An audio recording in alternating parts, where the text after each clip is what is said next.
Hello, my friends, and welcome back. Thank you very much for being with me again today. Well, the Russians and the Americans agreed to four principles, two monumental principles, four agreements after the high-level talks in Riyadh in Saudi Arabia. In this video, I will show you those four agreements, and they come from the Americans, from Marco Rubio, the Secretary of State of the United States of America.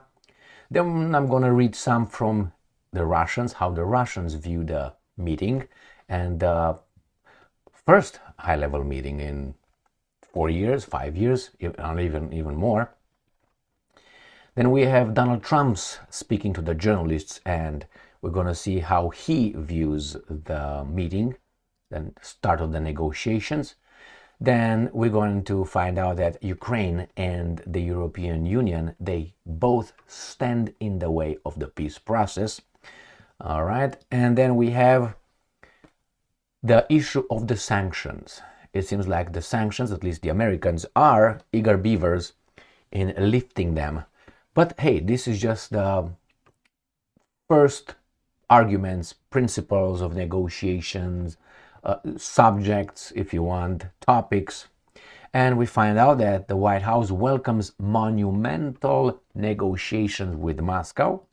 And then we find out that the Europeans, in this case, the ignored, irrelevant president of France, Emmanuel Macron, he calls for a second emergency summit.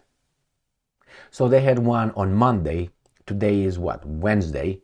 They call for another one. He calls for another one. He's the leader of Europe. To do what exactly? They want probably to discuss Ukraine and US-Russian détente. That means, okay, let's talk, let's discuss. That's not good. Why? They understand they are left out. So let's start with the first article coming from Russia Today. Rebuilding ties, restoring peace. Key takeaways from Russia-US talks. So here it is. The meeting, the US delegation was useful, according to Lavrov. Rebuilding ties, restoring peace. Great points. Next one. Russia Today, 19th of February. This is today. The Russia Today, Wednesday, February 19th. Trump speaks to journalists after Russia talks. The US president has said he is even more confident about brokering a deal to end the Ukraine conflict. Excellent, very good. Let's see what he says here. So he feels more confident that he will be able to do this. On cash for Ukraine, this is what he says. Ukraine is not wasted. So he said, Trump said NATO countries and Kiev must make sure that aid provided to Ukraine is not wasted. And I'm quoting Trump. They have to pay. They have to find out where the money is going. President Zelensky said last week that he doesn't know where half of the money is that we gave him. He said, where is it going? I've never seen an accounting of it. This is according to Trump. The president was apparently referring to Zelensky's interview with Lex Friedman. Last month, he said not received the half of the funds promised by Washington. On negotiations, Trump said that today I heard we weren't invited. Well, you've been there for 3 years. You should have ended it. You should have never started it. You could have made a deal. Now, this is not really okay, because I disagree with this. You shouldn't have never started it. I think it was not only you guys in charge of Ukraine, but I think the Americans or the American administration also was pushing for that and helping them. On Zelensky, he is upset with that. I will make a video on Zelensky's approval ratings. Trump said he would welcome an European Union peacekeeping force in Ukraine in case of a ceasefire between Moscow and Kiev. And I'm quoting, if they want to do it, that's great. I'm all for it. I would not object to it at all. Well, ask the Russians and see if they agree with all this garbage. Right, so this is what Trump said, speaking with journalists. Next one. 19th of February, today, Wednesday. US and Russia move closer, but Ukraine and the EU stand in the way. Of course they do. Remember in a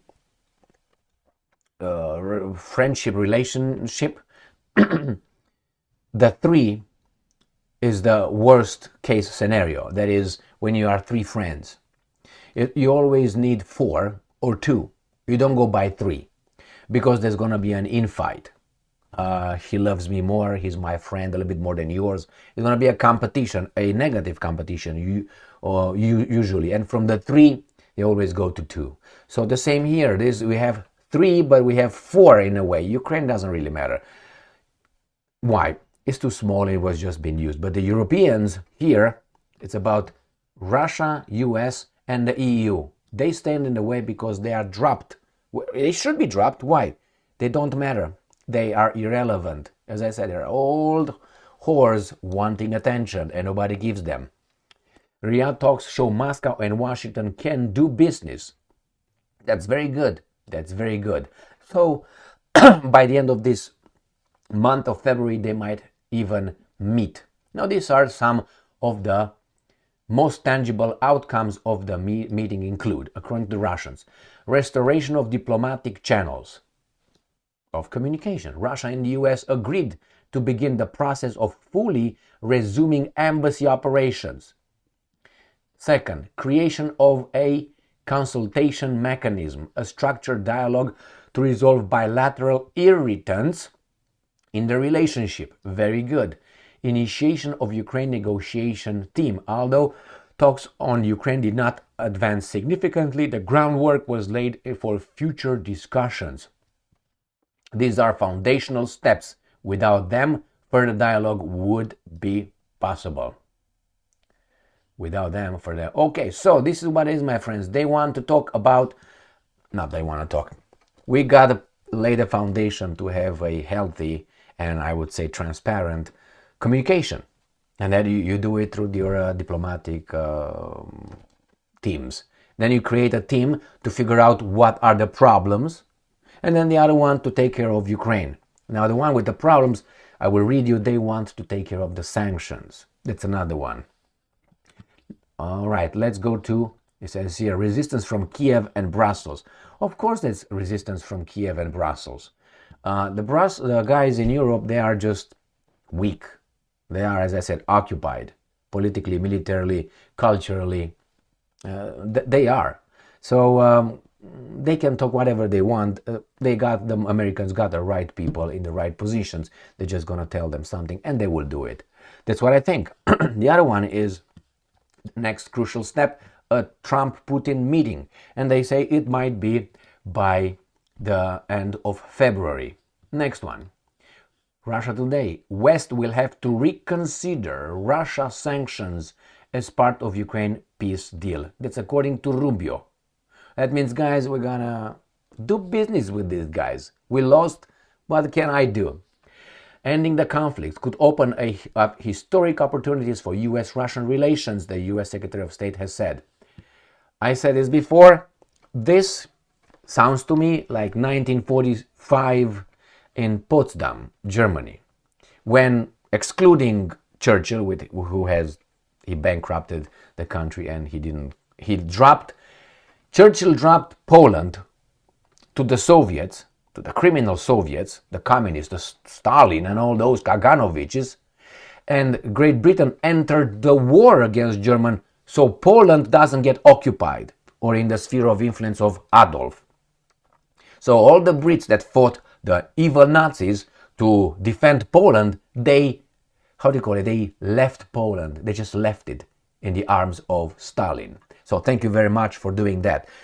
In Potsdam, it was the United States of America and Soviet Union. Great Britain, I know you don't like to hear that, but nevertheless, those were the ones. They reshaped the spheres of influence, clearly, like in a city. Remember Al Capone in Chicago? He had his south side, west side, north side, whatever side he had. And there were other mafia groups. They divided it. They were not overlapped. Whenever they overlapped a little bit, conflict started. St. Valentine Massacre and all that. They will start doing that. So the same here. At the margins, at Ukraine means at the margin. Okay? At the margin, you're always have fighting between the two groups. The same in a neighborhood with protection.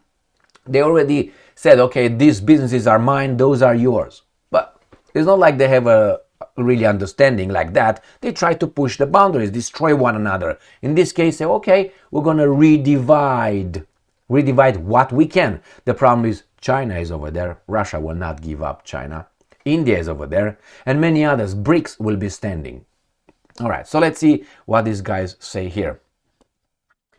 So the US and its allies will have to address the sanctions imposed on Russia in order to achieve an enduring, sustainable solution to Ukraine conflict. That will happen nevertheless. Next one. White House welcomes monumental negotiations with Moscow. The meeting in Riyadh was an important milestone for achieving peace in Ukraine. US President Donald Trump's spokeswoman has said. I listened to her, to one briefing, and to some just excerpts from others. She's fantastic. I mean, look at that. Listen to her. Don't have to like her. Listen to her. And then put, for instance, Psaki. Jane Psaki. Or Jennifer Psaki. Or put the other baboon, what's her name? The French one. Corinne Jean-Pierre. Those are not amateurs. Those are infantile at best. That's my assessment as a human being. That's my opinion on how they spoke. And then please note the questions, the media, how they attack, how they formulate the attacks and the questions to this woman right here, to the new administration, and to the other two baboons, Psaki and Corinne Jean-Pierre. All right, now that's a DEI hire right there, diversity. Anyway, indeed it is. Lavrov said, we will not accept any territory to give back to anybody. That's Russia, just so you know.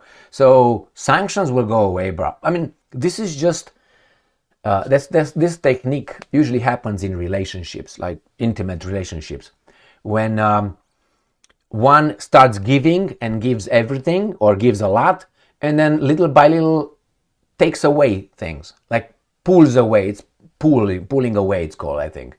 It's just, I give you so much and then I take away little things from you, little things. And then obviously you, the other person who are invested in this, you realize that from what we were given, things are taken away. And you start asking questions. You feel uncomfortable with that. But if you do the same to the other person, you're going to just go astray. Now, if the person does that consciously, pulling away, and that means it's a very cold-hearted individual. The same here. This is negotiations. It's not because between lovers. We have Russia and obviously the West or United States of America. United States of America right now tells you we might do this, and then little by little, when they go to real negotiations, they sit down, they will start taking those. Those are just subjects, reasons, points to negotiate. Even if some of them are unacceptable for the other one. Yeah, we're going to talk about the sanctions. No, the sanctions are used just to negotiate. We're going to lift the sanctions, but you leave Donbass. I'm just giving you an example. The other guys, no, we're not going to leave Donbass whatsoever. Again, the sanctions are not going to go. So this is not a friendship as these guys are saying, oh my God, détente right here between the Russians and the Americans. No, they're going to negotiate. They're not friends. They're competitors. Not enemies, but competitors. All right, so let's see the next one. And this comes from UPI. No, not UTI, from UPI. High-level U.S.-Russia talks on Ukraine concluded with 4 agreements. So Secretary of State Marco Rubio said his team and Kremlin negotiators agree in Saudi Arabia on 4 broad principles moving forward to help negotiate peace between Russia and Ukraine and the ongoing dialogue between the Trump administration and the Russian President Vladimir Putin. And there are the same thing with the ones that I already mentioned from Russia Today. Through spokesperson Tammy Bruce, Rubio said after meeting with Russian Foreign Minister Lavrov, the two said the countries needed to reestablish a bilateral relationship to address their concerns with each other. The teams agreed to establish a consultation mechanism to address irritants to our bilateral relationships, that is, Europeans and people behind that, in an effort to normalize the operation of our respective diplomatic missions. They also agreed to appoint high-level teams to work on ways to end the Ukraine war, and I'm quoting, this is enduring, that is enduring, sustainable, and acceptable to all sides, lay the groundwork for cooperation and interest that will emerge after the war. The parties to today's meetings pledged to remain engaged to make sure that the process moves us forward in a timely and productive manner, Bruce said in a statement. Excellent, fantastic. Let's see how that's gonna play out. I also listened to one after this meeting. The American team sat down, 3 of them sat down, and they were asked questions, and Rubio verbalized the 4 how do you call them, terms, agreements they agree with. If there are agreements they agree with. And let's see how the Europeans, the irrelevant Europeans who want war, not the Europeans want war, their interest, like Rheinmetall and other arms manufacturing companies and the banking system and their energy industry, who want the war to continue. Why? They made big profits, biggest profits. These 3 pillars of the big interest, global interest. So they are going to activate the people that they did campaign donations to. That's how it's called, not bribes, just campaign donations. And these guys are activated. The most important one right now seems to be this baboon, Mr. Macron. Macron calls second emergency summit to discuss Ukraine and U.S.-Russia détente. That is, they're going to discuss what exactly? France will host a second summit on February 19th, today, to discuss Ukraine and European security, inviting EU countries that were absent from the first meeting, along with Canada. Well, Canada already agreed to be part of the peacekeeping force in Ukraine. I don't understand. It's a 41 million people with a big potential. Don't forget, 1/3, I think, of the Canadians are Canadians like me. So you know what that means? All right, if you don't know, I'm not going to tell you now. But some of them might have allegiances to some other parts of the world and other nations and other countries. So that means if tomorrow, let's say, China activates its cells within Canada, Canada will collapse, will break. You don't believe that? I guarantee you that. Well, I hope it doesn't happen, but it's too late, I think. 2 diplomatic sources told the reporters that the invited countries are Norway, Canada, Lithuania, Estonia, Latvia, Czechia, Greece, Finland, Romania, Sweden, and Belgium. Wow, isn't that fantastic? Now, Norway, I don't know how, with the population of Norway, maybe 10 million people, something like this. Canada, 41, Lithuania, 2.1 or something, or 2.8 million. Estonia, I think it's like 800,000 or 1 million, 0.2. Latvia, the same. Remember, Lithuania, Estonia, Latvia, these 3 countries have 6.1 million people altogether. So heavyweights. Then you got Czechia, I don't know, about 9 or something, 9 million people. Greece, big one too, right? the Greeks have to solve the problem with the Turks first. And then we got Finland, not a big population. Romania, 17 million. Sweden, I think they were about 12 million, 9 million, and I don't know how much is right now. And Belgium, ooh, Belgium. I'm going to give you a magnifier to find Belgium on the map next time. So these are the heavyweights that are going to challenge what exactly? The Russians and the Americans. So these are just children throwing a tantrum. That's what it is. Poland is not there, but I think it was over there before. I saw Mr. I would say traitor for the, I don't think he works for the Polish people, Prime Minister Donald Tusk, and Mr. Sikorski, or Radosław Sikorski, the foreign minister of Poland. I don't think these guys are working for the Polish people. For whom? Who pays the most? No, they are rakolats. They are not the right ones for your country, my friends. So here it is.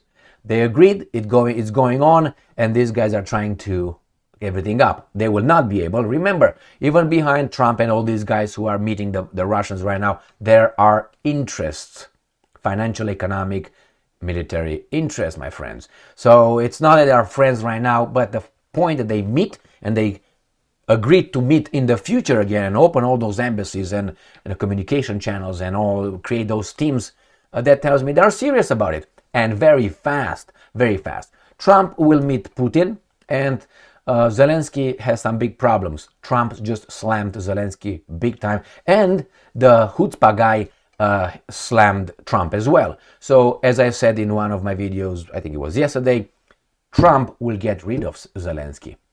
Maybe it's going to be the other way around. What do you think? We'll find out. Thank you very much for being with me again today. Stay strong, stay smart, look for the truth, and be just.